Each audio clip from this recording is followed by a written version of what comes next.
आजाद Hindustan live, सच के साथ। अटल स्मृति वर्ष विधानसभा सम्मेलन महेश्वर में उमड़ा भाजपा कार्यकर्ताओं का हुजूम। प्रदेश उपाध्यक्ष, विधायक और जिला अध्यक्ष ने गिनाई वाजपेयी जी की युगांतकारी उपलब्धियां। सोमवार को नगर के यमुना कुंज में पूर्व प्रधानमंत्री भारत रत्न अटल बिहारी वाजपेयी के जन्म शताब्दी वर्ष के उपलक्ष्य में अटल स्मृति वर्ष विधानसभा सम्मेलन ऐतिहासिक भव्यता के साथ संपन्न हुआ। महेश्वर विधानसभा के चारों मंडलों महेश्वर, मंडलेश्वर, करही और बलवाड़ा से आए हजारों कार्यकर्ताओं और मातृशक्ति की उपस्थिति ने कार्यक्रम को जन आंदोलन का स्वरूप दे दिया। सुरेंद्र शर्मा ने सम्मेलन को मुख्य अतिथि के रूप में संबोधित करते हुए प्रदेश उपाध्यक्ष व निमाड़ संभाग प्रभारी सुरेंद्र शर्मा ने अटल जी के व्यक्तित्व को याद करते हुए कहा कि अटल जी ने केवल नारे नहीं दिए बल्कि विकास के पदचिन्ह छोड़े, जिन पर आज देश चल रहा है। उन्होंने कहा, अटल जी ने ही संकल्प लिया था कि देश का हर गांव मुख्य सड़क से जुड़े। आज प्रधानमंत्री ग्राम सड़क योजना के कारण ही ग्रामीण भारत की तस्वीर बदली है। सम्मेलन की अध्यक्षता कर रही भाजपा जिला अध्यक्ष नंदा ब्राह्मणे एवं विधायक राजकुमार मेव ने केंद्र व राज्य सरकार की उपलब्धियों को अटल जी की दूरगामी सोच का विस्तार बताया। अतिथि जिला संयोजक SIR ओम सोनी ने भी अटल जी के ऐतिहासिक कार्यों को साझा किया। इस अवसर पर सांसद गजेंद्र सिंह पटेल, पूर्व विधायक भूपेंद्र आर्य, महेश्वर मंडल अध्यक्ष विक्रम पटेल, मंडलेश्वर मंडल अध्यक्ष डॉक्टर देवेंद्र पाटीदार, करही मंडल अध्यक्ष जितेंद्र गौड़, बलवाड़ा मंडल अध्यक्ष विष्णु यादव, महेश्वर जनपद पंचायत अध्यक्ष अशोक डावर, बड़वाह जनपद उपाध्यक्ष वीरेंद्र माले मौजूद रहे। महेश्वर जिला खरगोन से सुनील गाडगे की रिपोर्ट। सलाह और कार्यकर्ताओं से काम लेने का तरीका, मंडल अध्यक्ष जी हमारे चारों हैं, वो हमारे पार्टी की नींव है और ये कुर्सी पे बिठाने वाले हमारे ये 4 मंडल अध्यक्ष और आप सारे कार्यकर्ता हैं। भारतीय जनता पार्टी एक अंतिम पंक्ति तक के व्यक्ति की चिंता करती है, वो मैं आज यहाँ पर खड़ी हूँ। मैं एक आदिवासी महिला थी, चुनाव लड़ी 2 बार, एक बार 1200 से हार गए और एक बार 440 से हार गए। लेकिन भारतीय जनता पार्टी की नजर मेरे पे पड़ी, खासकर हमारे देश के प्रधानमंत्री नरेंद्र मोदी जी की नजर पड़ी और मुझे भारतीय जनता पार्टी की जिला अध्यक्ष बनाया। मैं तो भारतीय जनता पार्टी की आजीवन उनकी ऋणी हो गई हूँ, क्योंकि आदिवासियों के ऊपर किसी का ध्यान नहीं था। कांग्रेस सरकार हमेशा बोलती थी कि गरीबों का हाथ कांग्रेस के साथ, लेकिन गरीबी जैसी की वैसी रही, गरीबी मिटी नहीं। और भारतीय जनता पार्टी की सरकार आई और हमारी लाडली बहना योजना लॉन्च करी और हमारी बहनों को भी इतना सम्मान मिला कि मोदी जी ने बोला है कि बहनें बहुत ईमानदार रहती हैं और ईमानदारी से काम करती है, ईमानदारी से घर परिवार चलाती है। ये आप लोग यहाँ पर बैठे हो, हमारी बहनों की वजह से बैठे हो। बहनें को आप घर छोड़कर आए हो और बोल के आए हो कि ये काम खेत में कर लेना, ये व्यक्ति को ये काम बता देना और शाम को ये खाना बना लेना, ऐसा बोल के आए हो कि नहीं बताओ। और आपके लिए तैयार रहेगी खाना बनाना और खाना पीना खिलाकर, बच्चों की भी चिंता करती है। आप तो चिंता मुक्त हो सिर्फ हमारी बहनों के कारण से। जिस घर में हमारी माताएं नहीं रहेगी उस घर को देख लो आप स्वयं अनुमान लगा लेना। मैं तो ईमानदारी से बोल रही हूँ, क्योंकि मैं भी एक महिला हूँ।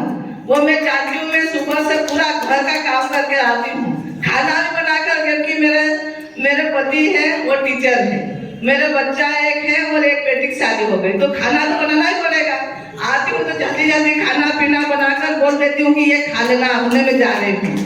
तो घर की जिम्मेदारी समझती हूँ मैं, ऐसी पार्टी के भी मैं मेरे पूरे परिवार समझती हूँ। पार्टी के जितने भी आप बैठे हो ना, मेरे परिवार के सदस्य हो और सदस्य समझकर मैं पार्टी की सेवा कर रही हूँ, पूरी ईमानदारी से सेवा कर रही हूँ। जितना मेरे से बन पाएगा उतना मैं ईमानदारी से आपके बीच में खड़ी रहूंगी। क्योंकि जो पार्टी ने मेरे पे भरोसा जताया है, मैं पूरी तरह से उस भरोसे पे खरी उतरने की कोशिश पूरी करूंगी। विधायक जी, मैं आप लोगों के सामने बोलना चाहती हूँ कि सभी मेरे पार्टी के कार्यकर्ता सम्मानीय है। मंच पूरा है, क्योंकि नाम लूंगी तो आपने कहा कि टाइम बहुत हो गया है, इसलिए मैंने सम्मानीय मंच और हमारी लाली बहना और शानदार और जानदार महेश्वर के कार्यकर्ता उपस्थित हुए हैं और मैं उन्हें तहे दिल से धन्यवाद देती हूँ, शुभकामनाएं देती हूँ। इस विधानसभा सम्मेलन में आप लोग पधारे और बहुत टाइम हो गया है, देर हो गई है, इसलिए मैं माफी। हम सौभाग्यशाली इसलिए हैं कि नर्मदा मैया की गोदी में खेलने का हमको मौका मिला है। हम सौभाग्यशाली इसलिए हैं कि देवी अहिल्याबाई के सुशासन के सूत्र यहाँ से सारे देश में संचालित हुए हैं। हम सौभाग्यशाली इसलिए हैं कि हमने भारत में जन्म लिया है। हम सौभाग्यशाली इसलिए हैं कि मनुष्य का जन्म लिया है, और हम सौभाग्यशाली इसलिए कि भारतीय जनता पार्टी में काम करने का अवसर मिला। आदरणीय जी बोल रही थी बहनों के बारे में। अरे जी, अब जिस देश में रहते हैं, यहाँ तो कहते हैं यत्र नारीस्तु पूज्यन्ते रमन्ते तत्र देवता। जहाँ नारी की पूजा होती है वहाँ देवता निवास करते हैं। ये कहने वाला कोई देश है तो मेरा भारत देश है। हम तो सीता से, राम से पहले सीता को कहते हैं, सीता राम कहते हैं, श्याम से पहले राधा को कहते हैं, पिता से पहले माता को कहते हैं। और एक कवि शंभू जी यहाँ बैठे इधर भी अच्छा उच्चारण कर रहे थे। एक कवि ने यहाँ तक कह दिया कि नारी हमेशा नर से बड़ी है, 200 रुपए का घड़ा और 2000 की घड़ी है। रहने वाली है। हम तो परंपरा के बाहर के मित्रों और परंपरा आदर्श सुशासन की मित्रों में सोच रहा था, राजनीतिक बात चल रही थी कि मैं क्या सीन दृश्य देख रहा हूं, इस भारत में सुशासन और सत्ता कैसे संचालित होती थी कि बेटे से गलती हो जाए तो माता ने उसके लिए भी प्राण दंड दिया है। वो अहिल्याबाई महेश्वर की थी। और भारत की राजनीति का दुर्भाग्य ये है, एक माता 60 साल के बेटे को खींचते खींचते ले जा रही है, खींचते खींचते ले जा रही है, 14 बार लॉन्चिंग कर दी, फिर भी फेल हो जाता है वो। ये उसका दुर्भाग्य है। तो सौभाग्यशाली की भारतीय जनता पार्टी में काम करने का अवसर मिला है। बात चलेगी, कुछ कार्यकर्ता आए, कुछ चले गए। निश्चित तौर पर सबकी अपनी प्राथमिकता होती है। जिनकी प्राथमिकता भारतीय जनता पार्टी है वो यहाँ विराजमान है, जिनको भाजपा के लिए देना है तो यहाँ विराजमान है। एसआईआर की बात हम जी कर रहे थे। निश्चित तौर पर एसआईआर कठिन चुनौती थी, पर मैं आपसे पूछना चाहता हूं,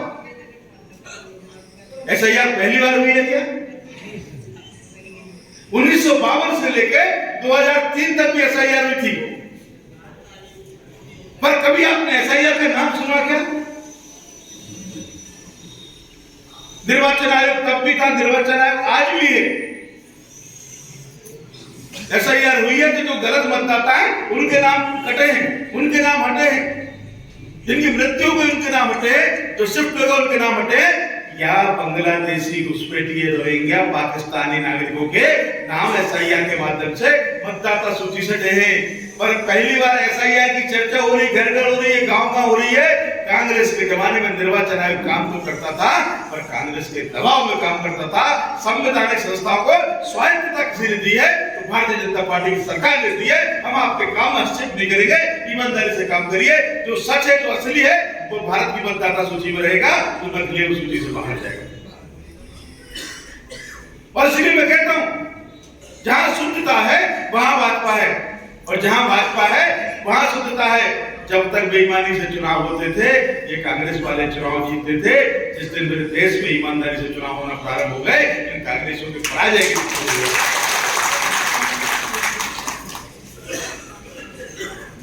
क्योंकि जब धोखाधड़ी से जीतते थे। पत्रकार मित्र भी यहां पर है, आप कल्पना कीजिए, सोनिया गांधी बिना भारत की नागरिक बने भारत की मतदाता सूची विस्तार नहीं जाता है। इस एसआईआर से बड़े चौंकाने वाले खुलासे हो रहे। पश्चिम बंगाल में एक मौलाना की बल्दियत में 80 बच्चों के नाम लिखे। एक पिता एक माता से 80 बच्चे कैसे हो सकते हैं, कैसे संभव है? ये इतना सब फर्जीवाड़ा इस देश में चल रहा था। एसआईआर हुई तो सबके पाप सामने आ गए, अब सबके पेट में दर्द हो रहा है, एसआईआर क्यों कर रहे हैं, एसआईआर क्यों कर रहे हैं? 39 पार्टियां सुप्रीम कोर्ट में नहीं है, 39 पार्टियां एसआईआर नहीं होना चाहिए, क्योंकि उनको पता है उनके जितने मतदाता थे जिनकी दम पर वो चुनाव जीतते थे। आप 400-600 वोटों से चुनाव हारे हैं, एसआईआर पहले हो जाता तो कांग्रेस कभी नहीं जीती। इसलिए पवित्रता की स्वतंत्रता की ओर भारत की मतदाता सूची जारी है, इसलिए एसआईआर जरूरी मित्रों। इसलिए 23 तारीख को मतदाता सूची का ड्राफ्ट मिल जाएगा, एक बार उसका अवलोकन कर लीजिए, एक पन्ना खोल लीजिए। रामलाल, श्यामलाल, सीता, गीता, ये जो भी है ये है या नहीं है? और जितने हमारे 18 साल के बेटे बेटियां हो गए हैं उनका अभिनंदन कर, तिलक कर, अपने घर पे बुलाकर उनका मतदाता सूची में नाम जुड़वाने के लिए बीएलओ को दीजिए। भारत का नौजवान मतदाता सूची में आना चाहिए, और जब वो मतदाता सूची में आए उसने मित्रों मिस्टर बंटा ढाल का कुशासन नहीं देखा है। रात में मच्छर कैसे काटते थे उसके पिताजी माताजी को उसने नहीं देखा है। बरसात जब होती थी तो पानी गिरता था, इधर से उधर करवट लेते थे, इधर छुप जाते थे, उधर छुप जाते थे, वो चुचाती हुई झोपड़ी उसने नहीं देखी है, वो सड़कों के गड्ढे उसने नहीं देखे हैं। उसने तो भारतीय जनता पार्टी की सरकार की चमचमाती सड़कें देखी है, 24 घंटे लाइट देखी है, प्रधानमंत्री आवास देखा है, उज्ज्वला का चूल्हा देखा है, छात्रवृत्ति देखी है, आयुष्मान भारत देखा है। तो उसको एहसास दिलाना है कि ये सब आपको मिला है, ये भारतीय जनता पार्टी की सरकार ने दिया है, और भारतीय जनता पार्टी सरकार ने दिया है तो आपका पहला वोट है देश के लिए जाना चाहिए। तो उसको याद रहा कि देश के लिए मुझे वोट देना है। तो जब देश की बात चलती है वोट वो कहां जाता है? भारतीय जनता पार्टी। तो ये 15 से 20 हजार जो नौ मतदाता आपकी विधानसभा में नहीं जुड़ेंगे वो भाजपा के लिए अपना मत दें, ये हमको ध्यान रखना। अटल जी का विषय चल रहा था, अटल जी के बारे में कुछ बोलना तो सूरज को दीपक दिखाने के समान है। एक काम निर्णय, एक राजनेता तो अटल भी थे, जो बिहारी भी थे। मध्य प्रदेश सौभाग्यशाली है, तुम्हें मध्य प्रदेश में जन्म लिया। हम सौभाग्यशाली है, हमारी पार्टी के नेतृत्व करता रहे, पार्टी के राष्ट्रीय अध्यक्ष है, हमारे प्रधानमंत्री है। एक ऐसा कॉलेज विद्यार्थी जो विद्यार्थी जीवन में जिसका आपने उल्लेख किया, हिंदू धर्म हिंदू जीवन रग रग हिंदू मेरा परिचय, जो कॉलेज में पढ़ते हिंदुत्व की परिभाषा समाज के सामने, देश के सामने रख देते हैं। मैं कर सकता, मैं शंकर का क्रोध आंदोलन कर सकता है व्यक्ति छाप छाप।